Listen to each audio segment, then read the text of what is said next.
I walked through the woods with Carrie O'Brien, a local television news reporter who for the past 3 years has been covering the case involving my clients. I wear a dark suit and hold a leather binder. I squat, and twigs snap under my dress shoes. I rub my palm on the ground and think about the man I'm representing. On April 25th, 1998, Alan Gibson, a white police officer in a small Virginia town, entered these woods behind an apartment complex and surprised Terrence Richardson, 28, and Ferron Claiborne, 23, in the middle of a drug deal. The officer drew his gun. The 2 young men wrestled with him, and the gun went off, shooting Gibson in the stomach. Terrence and Ferron fled the scene. Shortly after, a state trooper discovered Gibson on the ground, bleeding, severely wounded. In his weakened condition, the officer managed to describe the drug deal and his attackers. 2 black men, one with a ponytail, the other with dreadlocks. Later that afternoon, Gibson died in the hospital. On a tip from a witness, police picked up Terrence and Ferron and charged them with the murder of Alan Gibson. Open and shut. End of story. Except not one word I just told you is true. Terrence and Ferron were nowhere near these woods at the time of Gibson's shooting. Police picked them up in separate locations, on opposite sides of town. Neither had a criminal record, neither had ever sold drugs. Investigators found no trace of their fingerprints, hair, or DNA at the crime scene, and neither wore a ponytail or dreads. Which should have raised the question. In the course of approximately 30 minutes, how could they have murdered a police officer, removed all the evidence, fled the scene, gotten rid of the drugs, changed, disposed of their clothes, gone to separate locations, and cut their hair?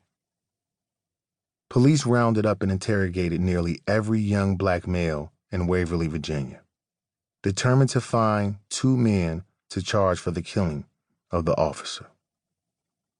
They had a crime. They needed 2 criminals. It is still unclear how my clients' names came up, but 2 days later, police arrested them for the murder of the police officer. Fearing the death penalty and strongly encouraged by their lawyers, Terrence and Ferron pleaded guilty to lesser charges. Terrence to involuntary manslaughter, Ferron to accessory after the fact to involuntary manslaughter, a misdemeanor. Despite being innocent, Terrence and Ferron made this choice because it was the only one offered them. Across America, in cities and in small towns, and especially in this small town, they saw that the police didn't dispense equal justice to blacks and whites. They had seen black people routinely railroaded, sent to prison, put to death for nothing. When the same system came for them, Terrence and Ferron pleaded guilty to lesser charges to save their lives. For members of the town's white establishment, it wasn't enough. They saw the punishment as a slap on the wrist. They wanted more. They wanted Terrence and Ferron's heads. Because Gibson's shooting was linked to a drug deal, the FBI came in. The feds interviewed a parade of informants, making deals with several people in exchange for their testimony. A false portrait emerged of Terrence and Ferron as drug kingpins, even though neither had any history of drug dealing and police never found drugs in their possession or records of any large transactions or cash deposits.